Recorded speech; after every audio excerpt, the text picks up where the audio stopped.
in today's video, we are talking about none other than Kangan Asura.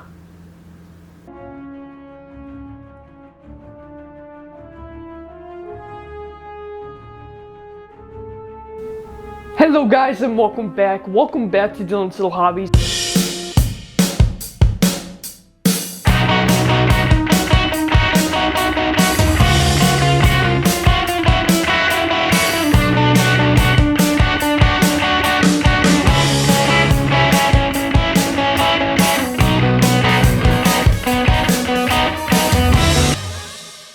Subscribe to Dylan's Little Hobbies right now. What can I say about Kangan Asura? This actually is not something I was expecting to actually really be into. So, don't get me wrong, I'm into fight anime, I'm into action anime, but I'm not into boxing, I'm really not into those type of sports. I'm really not into just straight up punching each other down. I'm really not kind of into that. I'm more into the grab your magical sword and yell a spell to hopefully defeat your enemy kind of action anime. But I have to be honest with you, this was a really interesting anime and I really did end up liking it. Now, is this an anime that I would probably say is for everybody? No. I would recommend this to more of like the boxing fandom or just like street fighting fandom. Like, it is actually a really good anime. It's got some really cool animation. It's got some really cool art styles. Whenever they talk about backstories and stuff like that, they always change the art style to meet a certain look, and based on the character's backstory, each character has a different backstory, each character has a different look to a different animation style to their backstory. It's really interesting, but the animation is top notch. It looks great. What's really insane though is, yes, the fighting, and it's really funny because, okay, this is obviously anime. It's turned up to the max when it comes to the fighting. It's turned up to the max of what's humanly possible.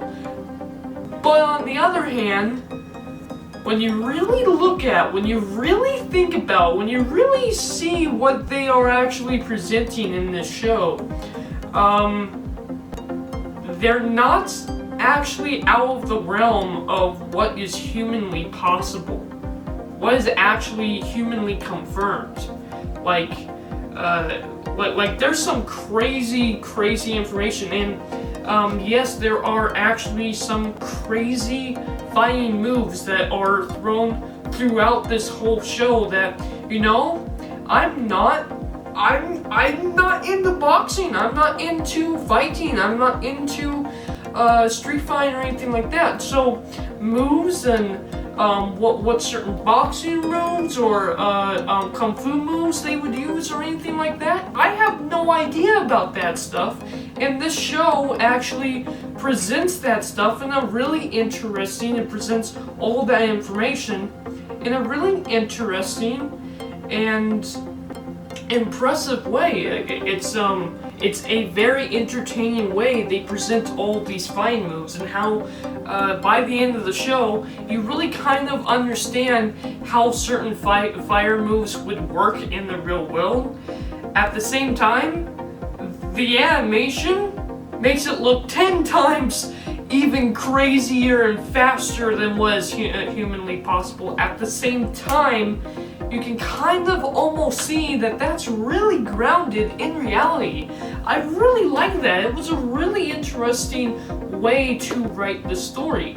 And yeah, even some of the more crazy storylines with, you know, them almost practically turning into demons, it's actually grounded in what's humanly possible. Like, I'm not gonna spoil something big, but there is kind of, if you think about it, the heart beats blood, beats oxygen throughout the body, and if you increased your heart rate enough, wouldn't your body be technically faster? But at the same time, your heart could only beat a certain beat, so if you did it too much, if you gained too much strength from it, wouldn't your heart eventually give out? And it's actually, this kind of thing actually physically happens to some fighters in the real world. Granted, not to this extreme, and being able to survive some of what they actually do to their bodies is insane. But like bodybuilders and stuff like that, it's interesting because this show is actually grounded in reality, even though it's presented in such a fascinating and very entertaining way. I really liked it. I really liked how when you watch the show, you actually do learn more about what's physically possible with the human body. Because as insane as it sounds, it's actually every single thing in this show. Every single thing in the show. When they first show it, you're like, how is that possible? But when they explain it, God, it's so rooted in reality that you're like, yeah, that I can actually see that being possible. It's insane. It's insane how they did that. But of course, the show does have an actual story, but it is a punch fight kind of show. So, what is the story? So we have our main character.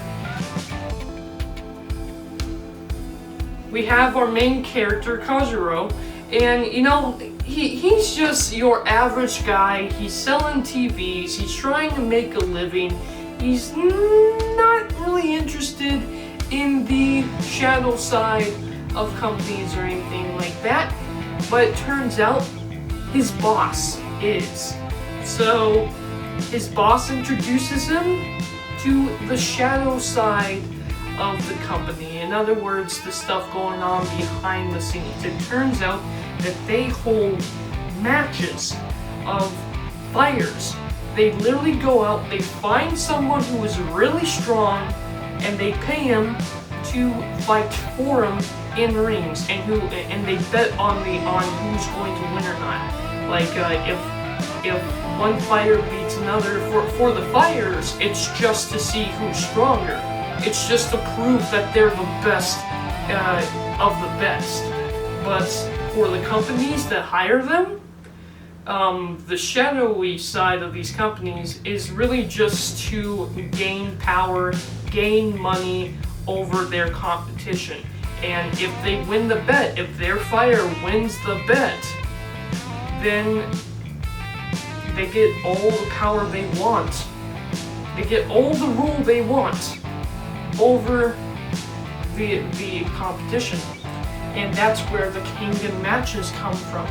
The kangan matches, also kind of the matches of death. It's behind the scenes, it's in the shadows, it's street fighting, but not the type that you want to actually know about, you know?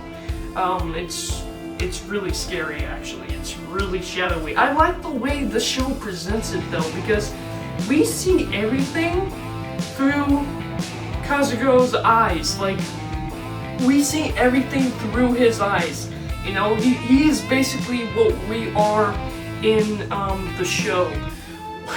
He just comes in, he sees all of these amazing fighters, he sees all of these crazy battles, and you know, he owes a lot of money to his job now, and he doesn't know if he can actually get the money. But at the same time, even though he is starting to become, you know, more invested into the shadows and understand more of how the behind-the-scenes stuff works on these major companies, he also has a really good heart. And he shows throughout the show that that good heart comes into play in major ways.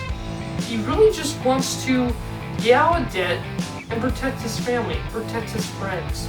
And he, of course, befriends one of his quote-unquote employees, which is his boss's employee, one of the big fighters, and that was Omaha. And Omaha is technically the main character of the show, even more than Kuzo. Kuzo, don't get me wrong, Kazuro is a great main character because he is, of course, us in the situation. But Omaha has a really interesting story with what's going on in his life. He wants to just be the strongest, but he doesn't have faith in his own strength because the guy that he thought was, again, like a father figure to him, his master, died. And to him, he died because he was just weak. But if he died, does that mean his own strength is weak? So he, even though he presents himself like he is the strongest and he has total confidence in his strength, by the end of the show, we actually get presented at the fact that he doesn't know if he can actually show his own strength. And he has a good heart too. Granted, he wants revenge and he's a bit of a shady character himself. But after meeting Kuzuo and, gaining this friendship between the two of them, I don't know, I feel like they're a really good team and they're going to the top of the kangan matches. And the kangan matches, it's everything. It's boxing, it's street fighting, everything, kung fu, everything.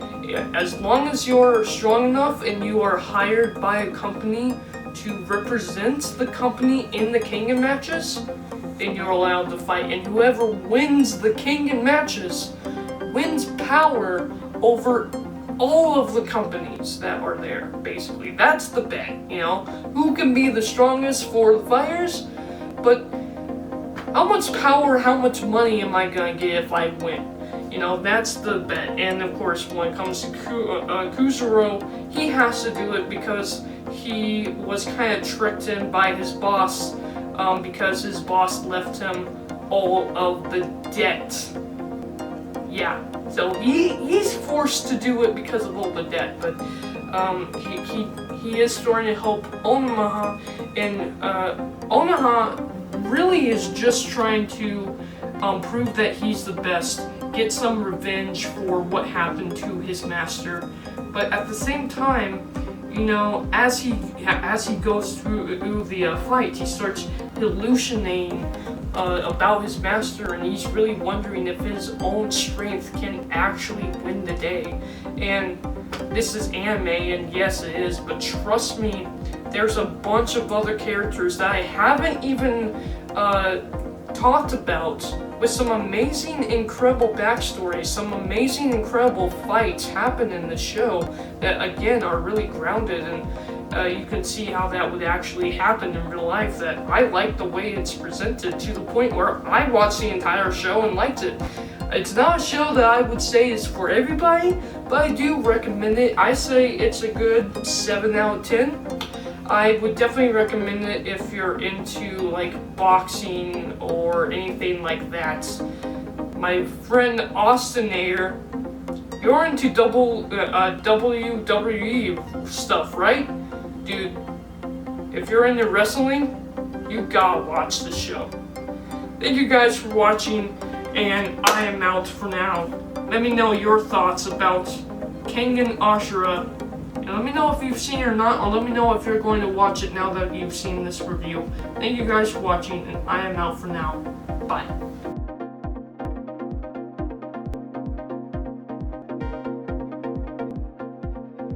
Subscribe to Dylan's Little Hobbies right now.